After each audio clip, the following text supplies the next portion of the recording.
Hey, before we get started with today's program, I'm Shelby Abbott, and we are rapidly approaching Easter. And one of the things that I have done with my family is go through Family Life's resurrection eggs with them. If you're wondering what that is, you're like, I have no idea what that means. Well, it's a carton of 12 plastic eggs. Each one has little items inside that are different every single day for the kids to open. There's little notes that help you understand what the significance of that item is. There's a book to guide you through the process to help your kids have fun, but also focus on the real meaning of what we're celebrating when it comes to Easter. And we want to send you, I guess, a carton of them this week as our thanks to you when you become a monthly financial partner to help support and make the ministry of Family Life possible. You can go online to FamilyLifeToday.com and you find the Donate Now button at the top of the page. Or you could feel free to give us a call at 800 F as in family, L as in life, and then the word today. You can also send your donation by mail to Family Life, 100 Lake Hart Drive, Orlando, Florida, 32832. It's going to be a blast if you go through this with your family, and happy Easter. I just felt the Holy Spirit said to me, they will always long for their mum, and you will be there, and it's going to hurt. When they get married, when they graduate school, they'll long for her. They are her, and they'll want her to be here, and she won't be, and there will be joy and there will be grief, always.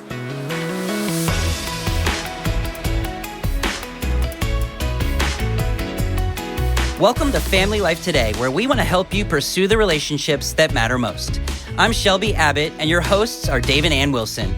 You can find us at FamilyLifeToday.com. This is Family Life Today.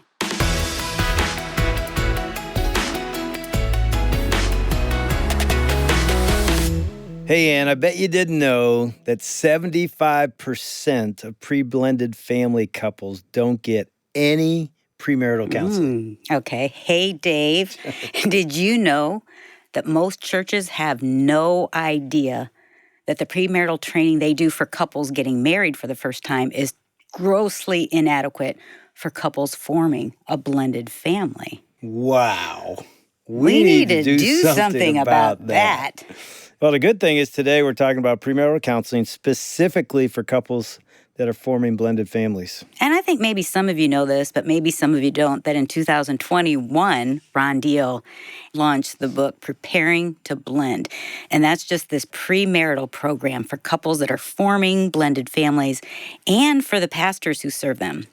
And Family Life and Ron also do a virtual training workshop for pastors on a regular basis, which is really pretty cool.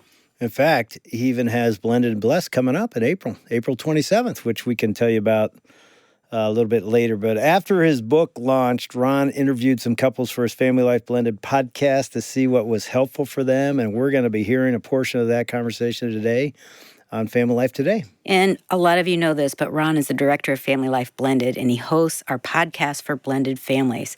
The guest that you're going to be hearing is Jonathan Pitts, and at the time, his fiancée, Peta Sargent. Yeah, some of you know Jonathan. He's an author, speaker, executive pastor at the Church of the City in Franklin, Tennessee.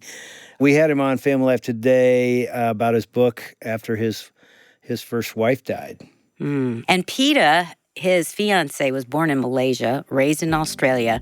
This is kind of a fun little fact. She's an international actress of stage, film, and TV. So if you're not in a blended family, the discussion about loss and new beginnings may have application for you or someone you know, and you might also listen to know how to help a friend or a family member in a blended family. So we're going to go right to the interview that Ron did with Jonathan and Peta, and here it is. Peta, let me just ask you something. Make sure I got this right. You were married and divorced, and you're not bringing any biological children to this relationship, right? Yeah, that's right. Spot on. And Jonathan, you were married and had 4 girls with your wife, Winter. How much time passed from the moment you got word that something was going on till she died? She was pronounced at the hospital within less than an hour, and okay, it took the ambulance 20 minutes or so to get there, and I thought without a miracle she was gone, and so yeah, it was really, really fast. Yeah. So let me just ask you guys a really hard question. as we launch into the conversation. There's a lot of details to the backstory of your lives and how you became single in the first place and then found each other. So let me just ask a difficult question. Thinking about all of that, how has that past and that loss rippled into your present? And I know there's a lot in that, but just kind of high level in general, how has that story of loss influenced you coming together, deciding to get married, and then deciding to be a family?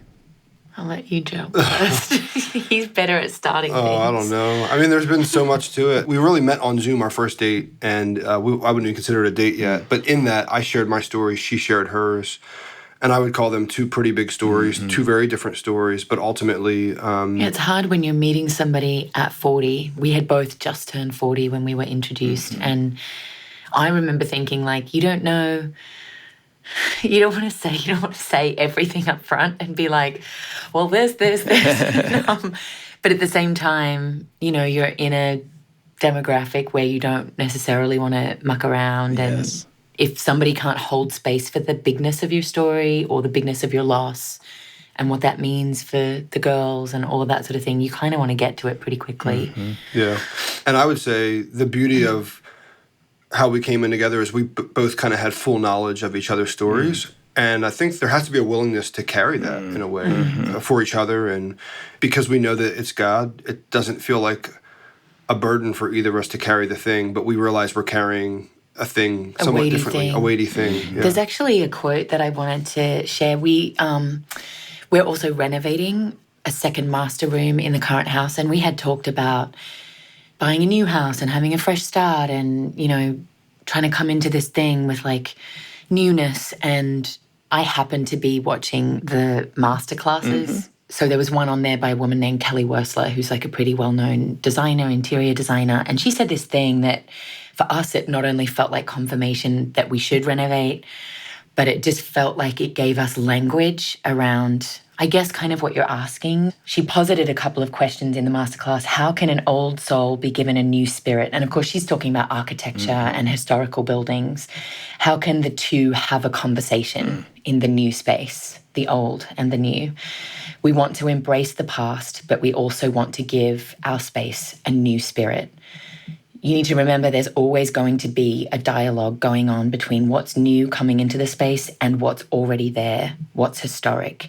So what do you want that conversation to be? That is very much what I'm asking. The past is always a part and in conversation with. I really like the way she said that. It's really beautiful. And obviously she was talking to architecture and she said this thing like, when you're going through your space, you want to look for architectural features, historic features that you love, that you're like, not only do we not want to change that, we want to repeat it somewhere else. We want to bring it forward. We want to be intentional about how we replicate the cornicing or that beautiful wooden door.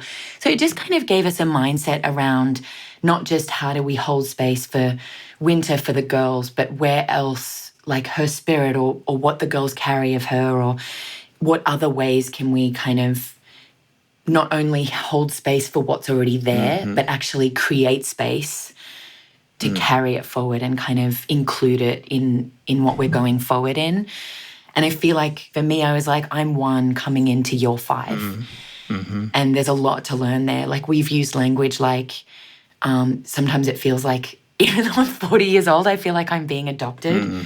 And that's kind of language that I've used with the girls sometimes, because as much as I feel the discipline, the weight, and the importance and the conviction, really, to hold space for their mum and to bring that forward in ways that I can, I also want to challenge them or, in a good way, confront them with, like, they also need to make space for me. Like, if we're going to have familyness, I love that word that you use in the book, which we've totally adopted into our vernacular, then we all have to kind of make room for each other. And I think early on it was kind of, I felt like I was drowning a little bit in trying to carry Winter with me. And I didn't know her, and bringing her for the girls and making sure they didn't feel like I was a threat to their mom's space. And I think now, a year in, it's... It's good.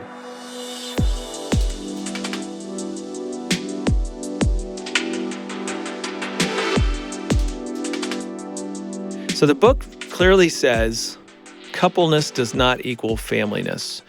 And the idea there is that when you find somebody you're romantically interested in and fall in love with this person, that's essentially forming a couple bond, a couple relationship. But becoming family is a different bond. It's a different combination of relationships. And just because you're in love with a person does not mean that you've become a family. For most people, starts to happen after the wedding takes place. But I'm just curious, when you first read that or saw that or heard that, how did that hit you? I mean, I think for me, I said this from the very beginning of our relationship, the thing that was most attractive to me about Peta was her desire for familyness. In fact, like she felt like the Lord kind of told her that she was going to adopt kids when she got married. And so coming into it, she even started praying for the girls before she met the girls. And that was probably for me the most validating for me that I could take a risk on loving, you know? And it was a part of her vision. For us, I guess, for our relationship, it's made it, we do coupling really well. Like her and I together have lots of fun together. We play well together. Familyness has been and continues to be a challenge in different ways, but it is the long-term vision, Yes. which for me has been just a validating thing for our relationship, which I don't know, maybe I'd say this, like for somebody that's thinking about blending, thinking about, proposing, like it's such a high value for her. It's been such an important thing for me. And probably specifically because my girls lost their mom, like to have somebody interested in me that's not interested in them was a very scary thought. Absolutely. Probably a leading thought, actually. So Yeah, I think for me, the greatest challenge has been what I feel in my spirit versus the reality of being in the house. And when you say what you because feel in one- your spirit, is that a fear that you have? I think I'm 100% like a glass half full optimist. I don't know how to say it. I don't know, who can relate to this, but we're obviously really deeply spiritual people. And two of the things that I think were really formative for us was one was the engagement and one came after the engagement. So when Jonathan proposed to me, he actually had to ask me 3 times because I ended up having this kind of moment when he first asked me where I felt really shocked. I didn't know he was going to ask me, but then immediately I felt like I saw, and for me, this is what I mean by in my spirit, I felt like I saw a series of images of each of the girls at pinnacle moments in their lives, getting married, graduating high school, all of these very formative pinnacle moments. And I felt this sense of myself kind of almost like a satellite, like there, but, a little bit still on the outside.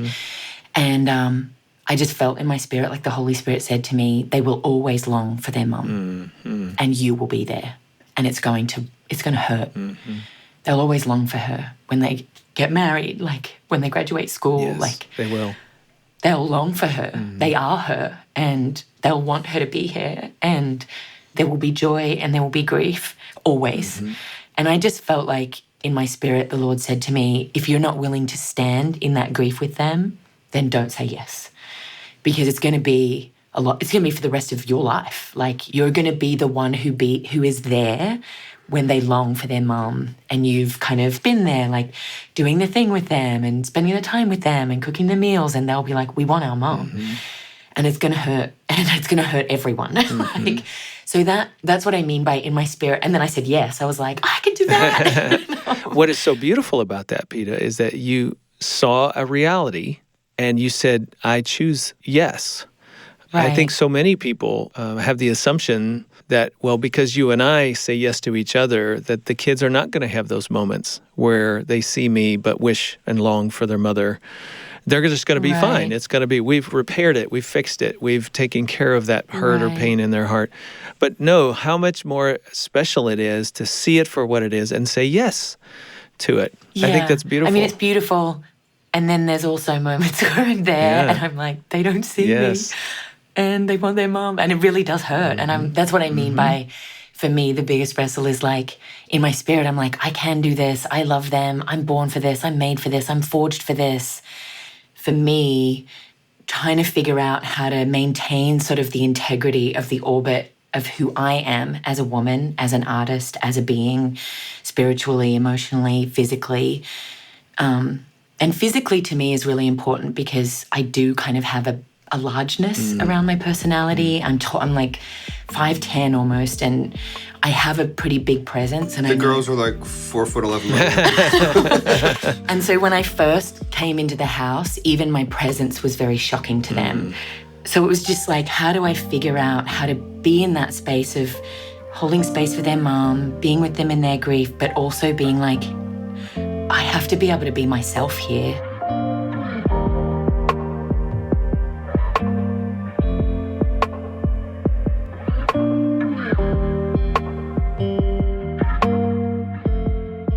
You're listening to Family Life Today, and we're listening to a portion of the Family Life Blended podcast with Ron Deal and guest Jonathan Pitts and Peta Sargent. And honestly, Dave, I'm thinking about you when your dad remarried.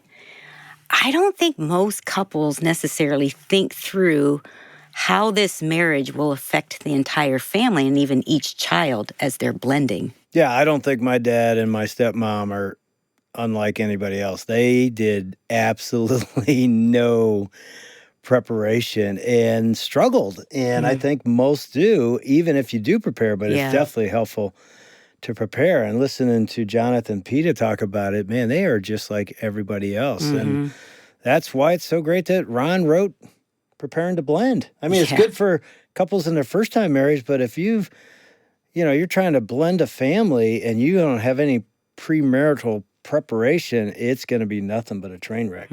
We have a free sample of Ron's book available. You can download the introduction and the first chapter in our show notes at FamilyLifeToday.com. Okay, so let's pick up the conversation after Ron asked Jonathan and Peta how the chapter on wedding planning with kids was helpful. Yeah, I think up until that point, I think there was just a lot of, up until the point where Peta invited the girls to be bridesmaids and we invited them into the process of the wedding, I think both of us had real fear around encroaching on the way they'd want to experience. Instead of inviting them, we were kind of pushing back, not wanting to offend, not realizing that it would probably be more offensive to just not say anything. And so the book actually gave us language for, like, we read the chapter and sat down at the dinner table on, what was the title of the chapter? The wedding, it was about planning your wedding. Planning your we wedding. sat down at the dinner table, and one of the girls asked a question about the wedding. And so we basically just jumped into the conversation with fresh information. I know. Like we were professionals, basically. But it was the beginning of us including them in the wedding in every way. And not just the wedding, but also in our home renovation and flooring that we're going to do, and not making it seem like we're making all these changes to our home and that's also something being imposed on you, as opposed to something that you get to experience and be a part of and have choices in. So And I think some of the language that you use in that chapter about how, because we've always talked about the wedding as a threshold moment, as this like before and after thing. And so I think, I can't remember exactly what it was, but you use some language in the book about how that before and after can feel for the kids and how much that has to be walked back if it's not crossed over properly. And so I think for me, because I don't like confrontation, and I mean, who's not scared of rejection? Like, I don't want to be rejected by the girls. You've brought up rejection a couple of times. What are you doing to try to navigate that and not be the villain in their eyes? I think the main thing is communication. You know, if there was an overall arching statement I would make about what we gained from the Kelly Wersler Masterclass, what we gained from the chapters of your book that we looked at, it would be the human condition. Grief, loss, joy, commitment, love, loss again, all of the things that you walk through as a person on the earth. It's very, like, it's common to us all, but it's also very unique in the way that you experience it as an individual. And so there's a way to connect with that because it's common to us all, but there's a way to articulate it that becomes very valuable, because the articulation of your process and your grief and your loss and your redemption and your recovery facilitates the expression of who you are as a human being. And you move toward them in that expression of who you are. Yeah. Yeah. And so for me, I think that's an area of strength that I have. And I know that that's something that I feel like that's why the mining for conflict, and for me coming through kind of the glass wall of like, I don't want to be the villain, or I don't want to upset them, or I don't want to hurt them with I can see that my presence hurts them, which is very painful because I'm very, I'm an actress. I'm an empath and can feel and all these sorts of things. And so I think the main thing for me was understanding that there's only one way to help the faculty of language as they grow as little girls into young women and adolescents into young women. And the grief that they've been through, the process that they're going through, which is not of their choosing right now as we come into union and familyness, all needs to be articulated. It all needs to be given language. And so for me, there's been some really awkward conversations where, I've just tried to mine for and give voice to and help them articulate how they feel. That's so good.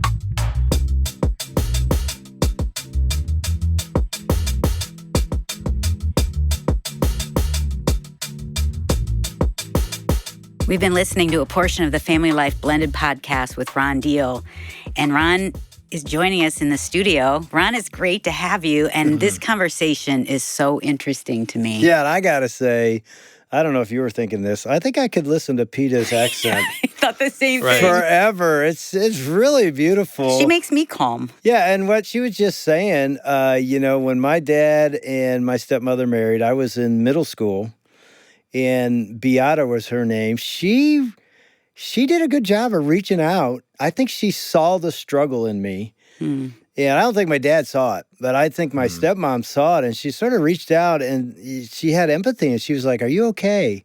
What questions can I answer? How can I make this easier for you?" And it didn't make it easier, but it did make me feel like, okay, she wants to be a part of my life, and she understands this is not an easy thing for a son or a daughter to come into. Well, that was very compassionate of her to move towards you in that space, and that's exactly what Peta was saying. She's working hard to bless the girls by honoring their mother, but stepping into their grief to whatever degree they will allow her to, and respecting that space, while at the same time finding her own identity as she moves into their life. I mean, this is a good example of the kinds of things, most of us, when we grow up dreaming of that person we're going to spend the rest of our life with and meeting them, we don't also think, and I'm going to have to be able to, grieve along with their children in order to have this marriage. But that's the kind of complexity that comes when there's children in a blended family. Well, Ron, one of the things your book is designed to do is just to help couples see the family that they're creating. So just give us an idea about growing activities and how they help couples like Jonathan and Peta.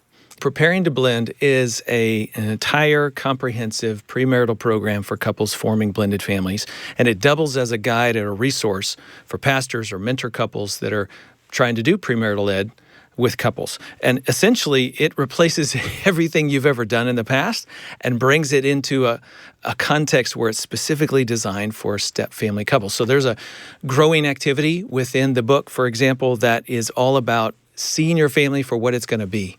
Not what you think it is, not just you, husband and wife, but kids, former spouses, perhaps, if that exists, and children moving between homes, and grandparents and step-grandparents. And so you get to design your own family genogram, a digital version of that you do online, but it incorporates right into the material of the book.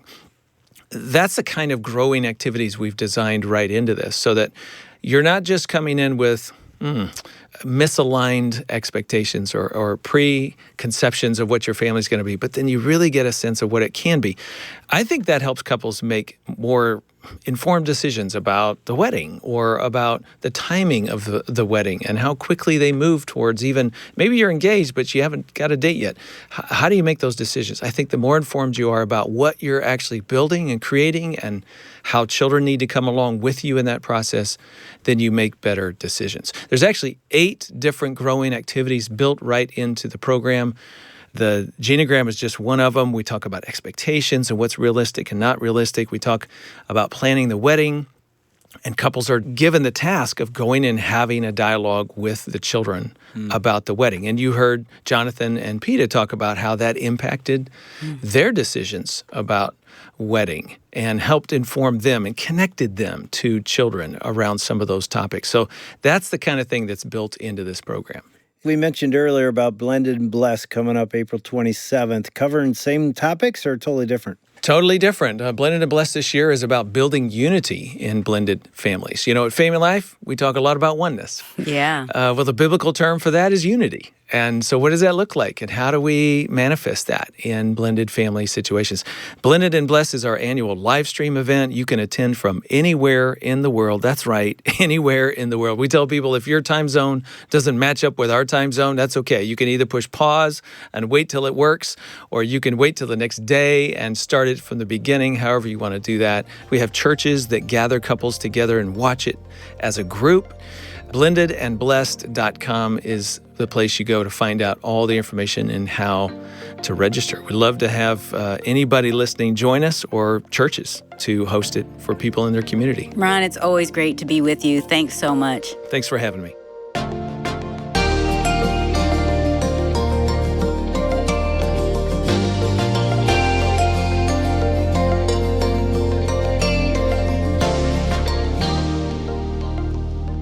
Yeah, just as Ron said, you could find it at that website, or you could go to the show notes at familylifetoday.com and click on the Blended and Blessed link there. I'm Shelby Abbott, and you've been listening to David A. Wilson with Ron Deal on Family Life Today. You know, Ron has written many, many books, but one of them that he wrote that we wanted to talk about was Preparing to Blend. This is the couple's guide to becoming a smart step family, and it's talking about a lot of different specific things that blended families experience that maybe other couples don't. This is your go-to guide for family identity, daily routine, finances, navigating the complexities of grown children or challenges with a new life together as you blend. So you can go online to find Ron's book at familylifetoday.com, or you can find the link in the show notes for today's episode. Now, we talk about marriage a lot. We were just talking about blended families and uniting people in oneness. But there are a lot of couples that are not married yet, and they're wondering, what do I do? How do I proceed? What do I say? How do I go about preparing for marriage? Well, guess what?